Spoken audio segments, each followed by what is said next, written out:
Vous êtes sans doute surpris d'entendre proclamer le chapitre 6 de Saint Jean pour la fête de Saint Joseph. Mais nous avons gardé les textes de la liturgie pascale. Essayons de voir comment il nous parle de Saint Joseph. Le début de la péricope nous montre les Juifs qui se querellent entre eux, mais qui querellent Jésus, parce qu'il vient de dire « Moi je suis le pain vivant qui est descendu du ciel. Si quelqu'un mange de ce pain, il vivra éternellement. Le pain que je donnerai, c'est ma chair donnée pour la vie du monde. » Aucune échappatoire n'est possible. Jésus se présente comme le pain vivant descendu du ciel, c'est-à-dire le pain porteur d'une vie non pas naturelle, mais d'une vie surnaturelle, de la vie même de Dieu. Et pourtant, c'est bien lui, le fils de Joseph, qui nous parle, et le pain que je donnerai, c'est ma chair. C'est donc bien lui, dans son humanité, qui est le vecteur de cette vie surnaturelle. Le mot « chair » ici doit s'entendre au sens où il est utilisé dans le prologue, à savoir le mode de présence du Logos parmi nous. Les Juifs ont bien compris aussi que manger signifie assimiler le don en vivre, autrement dit, accueillir l'effet vivifiant de l'incarnation. Et lorsque Jésus précise qu'il donnera au futur sa chair pour la vie du monde, ils ont compris que c'est par sa mort, volontairement ou consentie librement, que Jésus prétend donner la vie au monde, à tous les hommes. C'est un peu trop. Les Juifs récusent que le salut universel puisse venir d'un seul homme, prétendument envoyé par Dieu. Nous l'avons entendu, Jésus reprend et il insiste. Et cette fois, dans la deuxième intervention, il parle du Fils de l'homme dont il faut manger la chair et boire le sang pour accéder à la vie éternelle. La séparation de la chair et du sang, le sang étant nommé après la chair, est une allusion très claire à la mort. Lorsque tout le sang est versé, l'individu est mort. Donc il insiste pour bien dire que c'est sa mort qui est salvifique et qui, paradoxalement, est source de vie. De plus, pour nos oreilles, le couple chair-sang a une connotation eucharistique. Il est le pendant du couple le pain et le vin. Cette interprétation eucharistique se défend tout à fait eu égard à l'utilisation du verbe grec pour manger. En fait, ce n'est pas manger qui mangera ma chair, mais c'est mâcher. Et ce verbe ne se retrouve qu'au chapitre 13 de Saint Jean, précisément dans le contexte du dernier repas de Jésus avec ses disciples. Mais si Jésus peut donner la vie à travers sa mort, cela sous-entend qu'il est sûr de triompher de la mort. Ou plus exactement, puisqu'il va réellement mourir. Cela signifie que ce Fils de l'homme ne possède pas simplement une vie naturelle qu'il va déposer, mais qu'il possède en lui une vie surnaturelle qu'il veut nous partager. Cette vie même qui vient du Père. Et c'est bien ce qu'il explicite lorsqu'il dit qu'il vit par le Père. Il est l'envoyé de celui qui est vivant, le vivant par excellence, la source de toute vie. Et cette vie, il veut nous la communiquer à travers la mort naturelle à laquelle il consent. Nous entendons l'insistance de Jésus sur cette nécessité de nous assimiler son être humain dans l'action concrète de mâcher et de boire, rien de plus concret que l'Eucharistie, où nous sommes invités à nous assimiler, nous incorporer l'humanité pour pouvoir atteindre, accueillir la divinité de celui qui est le Fils du Père éternel.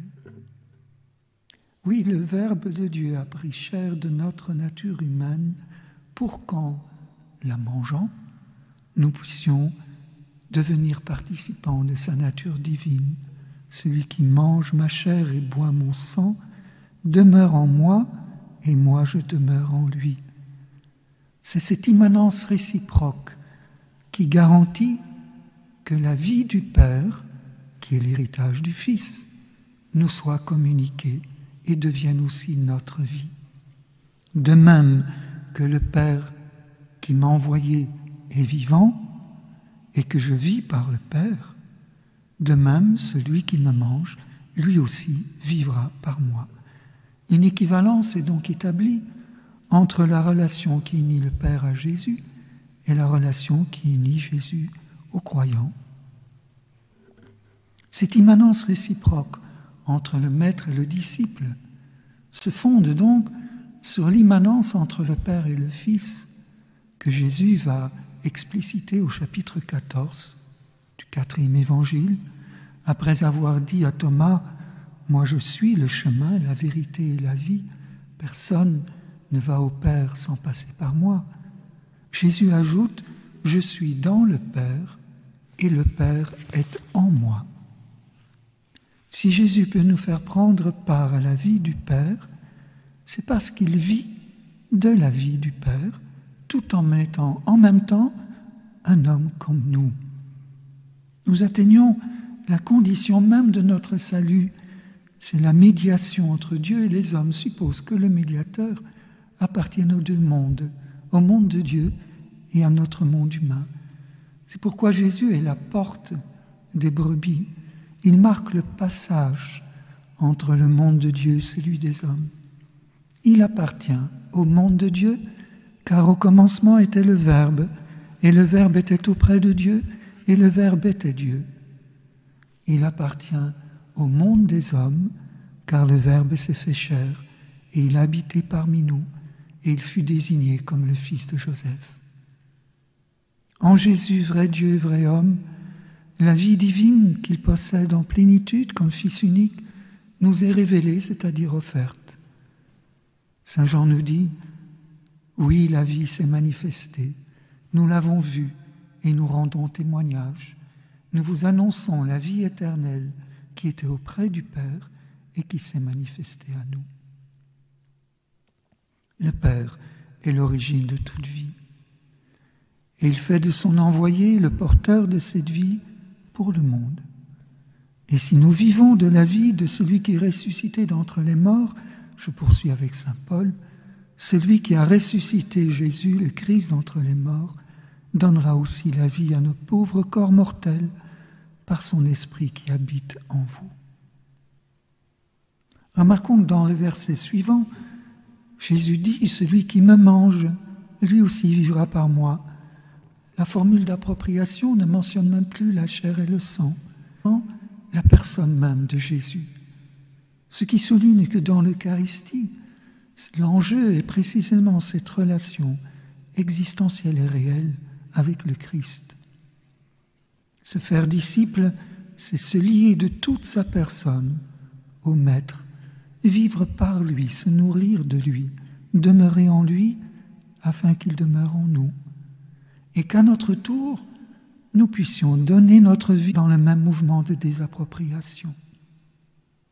Tout ce chapitre est dominé par le paradigme du don, l'acte d'amour éternel est l'acte du don. Le Père engendre éternellement son Fils dans un don sans réserve où il se donne tout entier. Et c'est dans ce même esprit qui engendre le Fils que le Fils à son tour se donne tout entier à nous, dans sa chair et dans son sang, pour qu'à notre tour, nous ayons cette vie de l'esprit et que nous puissions être habités par ce dynamisme, cet acte de don, et qu'ainsi nous donnions nous aussi notre vie pour nos frères. Mais N'est-ce pas précisément ce que Saint Joseph a fait, bien avant la pleine révélation du mystère que Jésus vient d'expliciter dans ces versets de notre Évangile? Saint Joseph a nourri Jésus du pain de la terre, nourriture indispensable pour qu'il puisse avoir la vie naturelle.